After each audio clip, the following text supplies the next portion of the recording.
지금 추미애 법무부 장관의 아들을 걸고 넘어지면서 검찰이 또 저렇게 말도 안 되는 정치적인 행보를 걸어가고 있는데요. 그 내용에 대해서 핵심적인 내용을 한번 같이 보도록 하겠습니다. 네, 어제 이런 기사가 떴죠. 검찰 추미애 아들 군휴가 미복귀 무마 의혹 수사 착수. 지금 추미애 법무부 장관이 아들의 군복무 시절 휴가 미복귀를 두고 외압을 넣어 무마하려 했다는 의혹에 대해 검찰이 본격 수사에 착수한 상황이라고 합니다.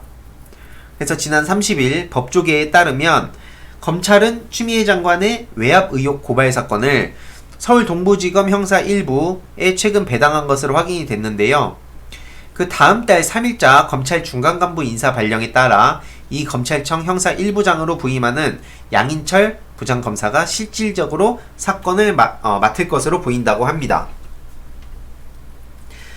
그래서 앞서 자유한국당은 추미애 장관이 더불어민주당 대표 시절인 2017년 당시 주한 미8군 한국군 지원단 미2사단 지역대 소속 카투사로 근무하던 아들 A1병의 휴가 미복귀 수습을 위해 부대에 외압을 행사, 사건을 무마하려 했다는 의혹을 제기한 뒤 이달 3일 대검찰청에 고발장을 제출한 상황이라고 합니다. 그래서 추미애 장관에 대해 위계에 의한 공모집행 방해죄, 근무 기피 목적 외계죄, 공동전범 등을 혐의를 주장하는 상황이라고 하는데요. 일단 다른 걸 다 떠나서 나경원 씨에 대해서는 지금 검찰 고발이 10차례가량 지금 검찰 고발이 들어갔는데, 그 검찰에 고발이 들어갔는데, 이런 거에 대해서는 뭐 수사 착수했다는 얘기들 보신 적 있습니까? 설령 언론을 통해서만 그럴듯하게 자꾸 뿌려대고 실질적으로 이들이 뭘 했습니까? 침묵하고 있죠. 그래서 김도읍 자유한국당 의원은 지난달 30일 추미애 장관 후보자의 국회 법제사법위 인사청문회에서 A1병이 휴가 중에 상사인 중대지원반장에게 휴가 2일 연장을 요청했지만 받아들여지지 않았고 당직 사병에 거듭된 복귀 지시에도 부대 복귀를 하지 않았다고 주장했는데, 이어 미복귀 논란이 부대에 퍼졌지만 돌연 A1병 휴가가 연장됐다면서 추 후보자가 부대 쪽에 전화를 걸었고 상급 부대의 모 대위를 거쳐 휴가 연장 지시가 내려왔다는 당시 군 관계자들의 제보가 있었다며 의혹을 제기했습니다. 이에 당시 추미애 후보자는 아들이 무릎이 아파서 입원하느라 군부대와 상의해 개인 휴가를 또 얻은 것이라며 외압을 행사할 이유도 없고 하지도 않았다고 반박했습니다.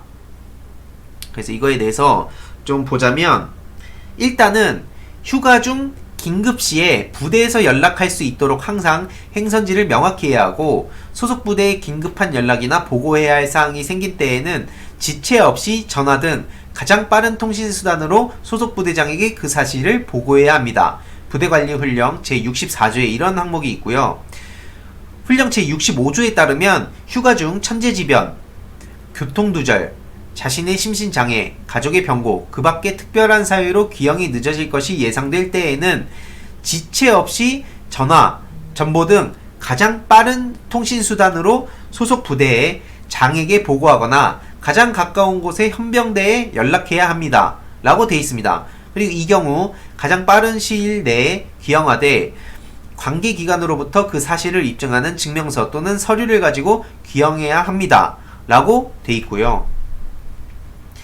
그리고 청원휴가에 따르면 지휘관은 군인의 신청이 있을 때에는 다음의 구분에 따른 휴가를 승인할 수 있습니다.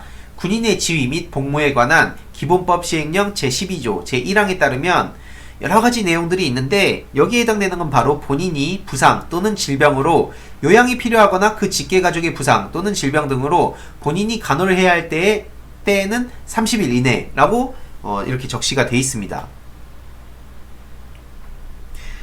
이 모든 것들이 바로 다 여기에 짜맞춘다고 저는 생각이 되는데요.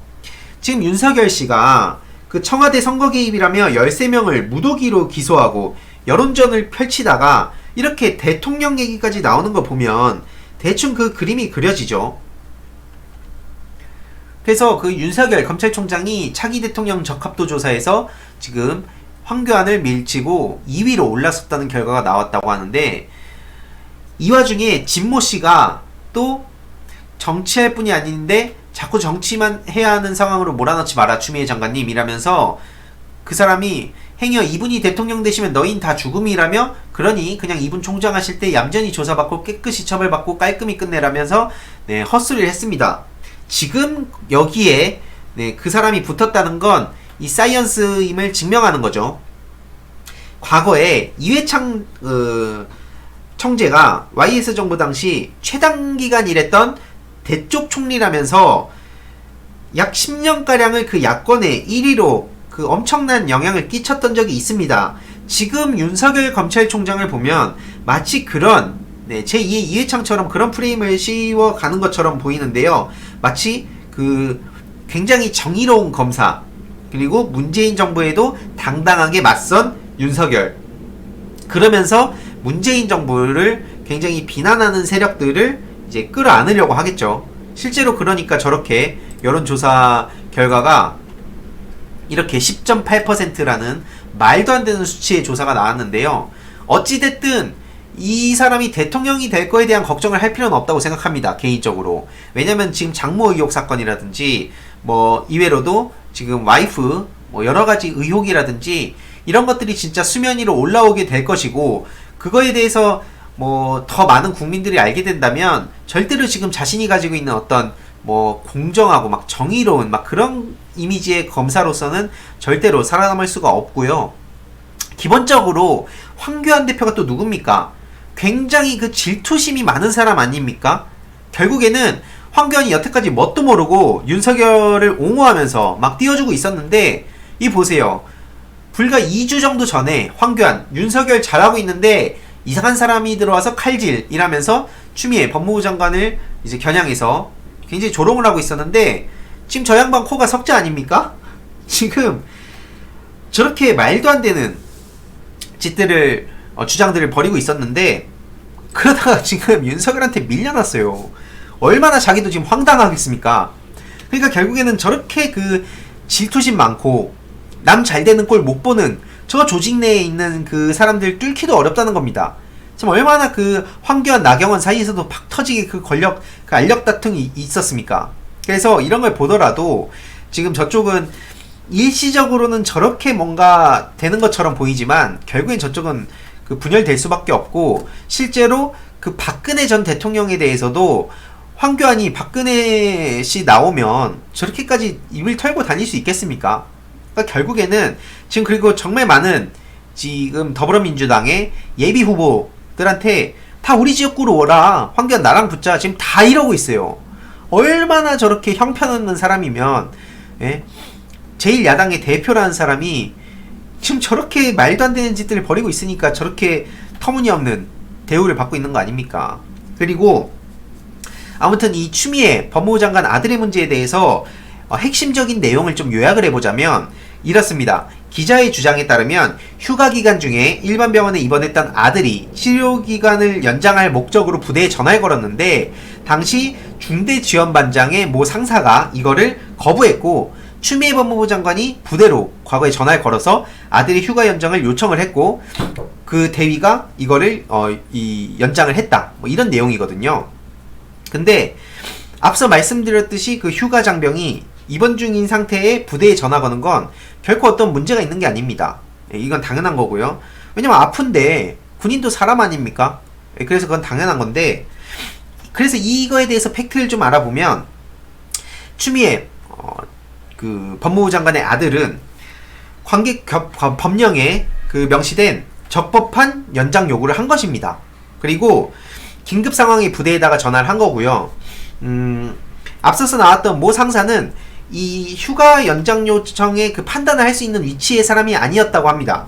그래서 이거를 그 어떻게 보면 그 나온 대로면 부대장한테 보고를 했어야 되는데, 그래서 추후에 모 대의를 통해서 이게 허용 지시를 또 다시 하게 된 거고, 추미애 법무부 장관은 해당 부대에 전화를 건 사실이 없었다고 합니다. 이 내용에 대해서 추가적으로 만약에 어떤 또 진실이 나오면 그에 대해서 추후에 또 여러분들께 공유를 드릴 예정이고요.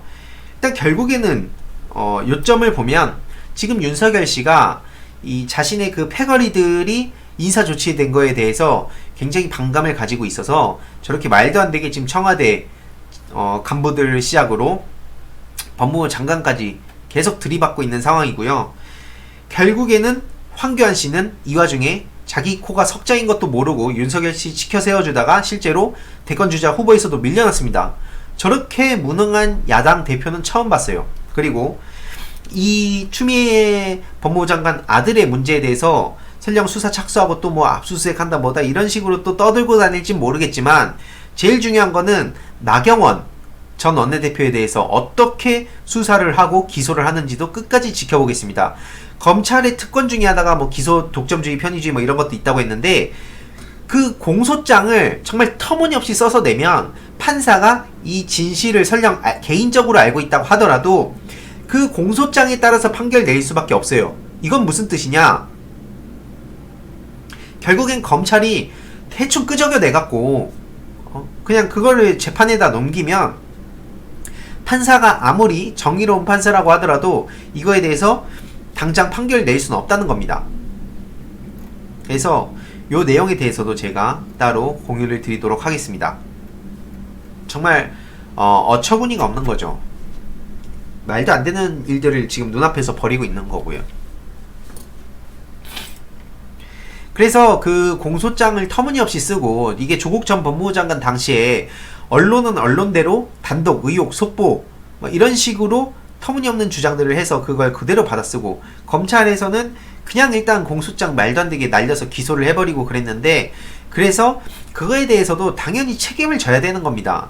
안 그러면 검찰 만능주의 아닙니까? 검찰이 아무거나 써서 내면 대한민국 모든 국민한테 심지어 그 본건 수사 막 사모펀드 웅동학원 한창 그런 걸로 언론 플레이를 하더니 결국엔 별건 수사로 그렇게 쑤셔댔잖아요. 그거 기소할 때도. 그러니까 그런 걸 봤을 때도 그거에 대한 책임을 져야 되는 거예요. 근데도 그거에 대해서 인사조치 하나 했다고 그거 하나 했다고 지금 저렇게 난리를 치고 있는 게 윤석열 패거리들과 검찰 조직입니다. 말도 안 되는 거예요, 이게 진짜 사실은.